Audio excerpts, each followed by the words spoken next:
अध्याय 14 गीता श्लोक 1 श्री भगवान उवाच परं भूयः प्रवक्ष्यामि ज्ञानाना ज्ञानमुत्तमम् यज्जत्व मनुष्यः सर्वे परां सिद्धिमितो गतः।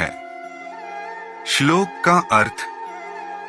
श्री भगवान ने कहा, हे अर्जुन, समस्त ज्ञानों में भी सर्वश्रेष्ठ इस परम ज्ञान को मैं तेरे लिए फिर से कहता हूँ, जिसे जानकर सभी संत मुनियों ने इस संसार से मुक्त होकर परम सिद्धि को प्राप्त किया है।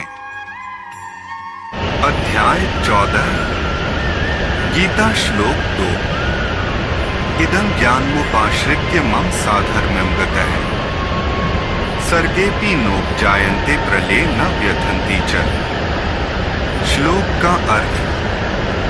इस ज्ञान में स्थिर होकर वह मनुष्य मेरे जैसे स्वभाव को ही प्राप्त होता है। वह जीव न तो सृष्टि के प्रारंभ में फिर से उत्पन्न ही होता है और न ही प्रलय के समय कभी व्याकुल होता है। अध्याय 14 गीता श्लोक 3 मम योनिर्महद् ब्रह्म तस्मिन् गर्भ दधाम्यहम् संभावनाः सर्वभूतानां ततो भवति भारत। श्लोक का अर्थ।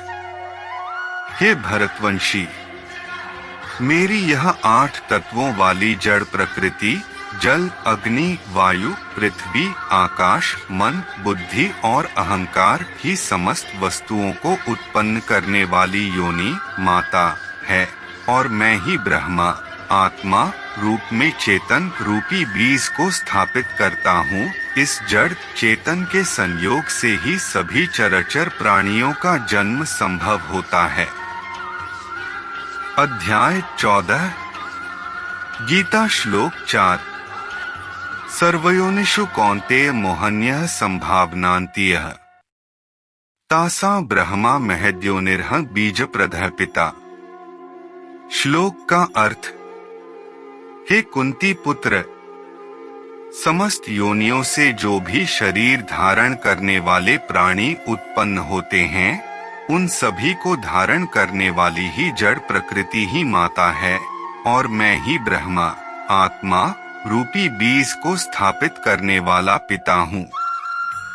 अध्याय 14 गीता श्लोक 5 सत्व रजस्तम इति गुणाः प्रकृति संभवाः निबध्नन्ति महाबाहो देहे देहिनं व्यम्। श्लोक का अर्थ। हे महाबाहो अर्जुन, सात्विक गुण, राजसिक गुण और तामसिक गुण, यह तीनों गुण भौतिक प्रकृति से ही उत्पन्न होते हैं। प्रकृति से उत्पन्न तीनों गुणों के कारण ही अविनाशी जीवात्मा शरीर में बंध जाती है। अध्याय 14 गीता श्लोक 6 तत्र सत्त्व निर्मलत्वात् प्रकाशकं नाम्यम् सुख संगेन बध्नाति ज्ञान संगेन चानक। श्लोक का अर्थ। हे निष्पाप अर्जुन, सतोगुण अन्य गुणों की अपेक्षा अधिक शुद्ध होने के कारण पाप कर्मों से जीव को मुक्त करके आत्मा को प्रकाशित करने वाला होता है, जिससे जीव सुख और ज्ञान के अहंकार में बंध जाता है। अध्याय 14 गीता श्लोक 7 रजो रागात्मकं विद्धि तृष्णा संसमुद्भवम् तन्निबध्नाति कौन्तेय कर्म संगेन देहिनम्। श्लोक का अर्थ। हे कुंती पुत्र, रजोगुण को कामनाओं और लोभ के कारण उत्पन्न हुआ समझ, जिसके कारण शरीरधारी जीव सकाम कर्मों फल की आसक्ति में बंध जाता है।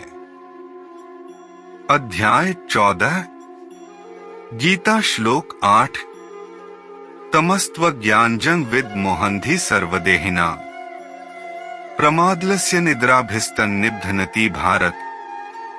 श्लोक का अर्थ। हे भरतवंशी अर्जुन, संपूर्ण देहधारियों को मोहित करने वाले तमो गुण को तुम अज्ञान से उत्पन्न होने वाला समझो। वह प्रमाद, आलस्य और निद्रा के द्वारा देहधारियों को बांधता है। अध्याय 14 गीता श्लोक 9 सत्वं सुखे संज्ञति रजः कर्माणि भारत ज्ञानमावृत्य तु तमः प्रमादे संज्ञेतु। श्लोक का अर्थ, हे अर्जुन, सतोगुण मनुष्य को सुख में बांधता है, रजोगुण मनुष्य को सकाम कर्म में बांधता है और तमोगुण मनुष्य के ज्ञान को ढककर प्रमाद में बांधता है। अध्याय 14 गीता श्लोक 10 राजस्तमश्चाभिभूय सत्वं भवति भारत रजः सत्वं तमश्चैव तमः सत्वं राजस्तथा। श्लोक का अर्थ, हे भरतवंशी अर्जुन, रजोगुण और तमोगुण के घटने पर सतोगुण बढ़ता है, सतोगुण और रजोगुण के घटने पर तमोगुण बढ़ता है। इसी प्रकार तमोगुण और सतोगुण के घटने पर तमोगुण बढ़ता है। अध्याय 14 गीता श्लोक 11 सर्वद्वारेषु देहस्मिन् प्रकाश उपजायते ज्ञान यदा तदा विद्याद् विवृद्धः सत्वमित्युक्तः। श्लोक का अर्थ, जिस समय इसके शरीर सभी 9 द्वारों, 2 आंखें, 2 कान, 2 नथुने, मुख, गुदा और उपस्थ में ज्ञान का प्रकाश उत्पन्न होता है, उस समय सतोगुण विशेष वृद्धि को प्राप्त होता है। अध्याय 14 गीता श्लोक 12 लोभः प्रवृत्तिरम्भः कर्मणां शमः राजसेतानि जायन्ते विवृद्धे भरतर्षभ। श्लोक का अर्थ, हे भरतवंशियों में श्रेष्ठ, जब रजोगुण विशेष वृद्धि को प्राप्त होता है तब लोभ के उत्पन्न होने कारण फल की इच्छा से कार्यों को करने की प्रवृत्ति और मन की चंचलता के कारण विषय भोगों को भोगने की अनियंत्रित इच्छा बढ़ने लगती है। अध्याय 14 गीता श्लोक 13 अप्रकाशो प्रवृत्तिश्च प्रमादो मोह एव च तमस्येतानि जायन्ते विवृद्धे कुरुनंदन। श्लोक का अर्थ, हे कुरुवंशी अर्जुन, जब तमोगुण विशेष वृद्धि को प्राप्त होता है तब अज्ञान रूपी अंधकार, कर्तव्य कर्मों को न करने की प्रवृत्ति, पागलपन की अवस्था और मोह के कारण न करने योग्य कार्य करने की प्रवृत्ति बढ़ने लगती है। अध्याय 14 गीता श्लोक 14 यदा सत्वे प्रवृद्धे तु प्रलयं याति देभृत् तदोत्तमविदं लोकान् मलान् प्रतिपद्यते। श्लोक का अर्थ, जब कोई जीव देहभृत सत्वगुण के जन्म में मृत्यु को प्राप्त होता है तब उत्तम कर्म करने वालों के निर्मल अर्थात स्वर्गादि लोकों को प्राप्त होता है। अध्याय 14 गीता श्लोक 15 राजसी प्रलयं गत्वा कर्मसंगिषु जायते तथा प्रलीनस्तमसी मूढ़योनिषु जायते। श्लोक का अर्थ, जब कोई मनुष्य में रजोगुण की वृद्धि होने पर मृत्यु को प्राप्त होता है तब वह सकाम कर्म करने वाले मनुष्यों में जन्म लेता है और उसी प्रकार तमोगुण की वृद्धि होने पर मृत्यु को प्राप्त मनुष्य पशु पक्षियों आदि निम्न योनियों में जन्म लेता है। अध्याय 14 गीता श्लोक 16 कर्मणः सुकृतस्याहुः सात्विकं निर्मलं फलम् रजसस्तु फलं दुःखमज्ञानं तमसः फलम्। श्लोक का अर्थ, सतोगुण में किए गए कर्म का फल सुख और ज्ञान युक्त निर्मल फल कहा गया है, रजोगुण में किए गए कर्म का फल दुःख कहा गया है और तमोगुण में किए गए कर्म का फल अज्ञान कहा गया है। अध्याय 14 गीता श्लोक 17 सत्वात् संजयते ज्ञान रजसो लोक एव च प्रमाद मोह तमसो भवतो ज्ञानमेव च। श्लोक का अर्थ: सतोगुण से वास्तविक ज्ञान उत्पन्न होता है, रजोगुण से निश्चित रूप से लोभ ही उत्पन्न होता है और तमोगुण से निश्चित रूप से प्रमाद मोह अज्ञान ही उत्पन्न होता है। अध्याय 14 गीता श्लोक 18 ऊर्ध्वं गच्छन्ति सत्वस्था मध्ये तिष्ठन्ति राजसाः जघन्या गुणवृत्तिस्त अधो गच्छन्ति तामसाः। श्लोक का अर्थ: सतोगुण में स्थित जीव स्वर्ग के उच्च लोकों को जाता है, रजोगुण में स्थित जीव मध्य में पृथ्वी लोक में ही रह जाते हैं और तमोगुण में स्थित जीव पशु आदि नीच योनियों में नरक को जाते हैं। अध्याय 14 गीता श्लोक 19 नान्य गुणेभ्यः कर्तारं यदा दृष्टानुपश्यति गुणेभ्यश्च परं वेत्ति मद्भावं सोऽधिगच्छति।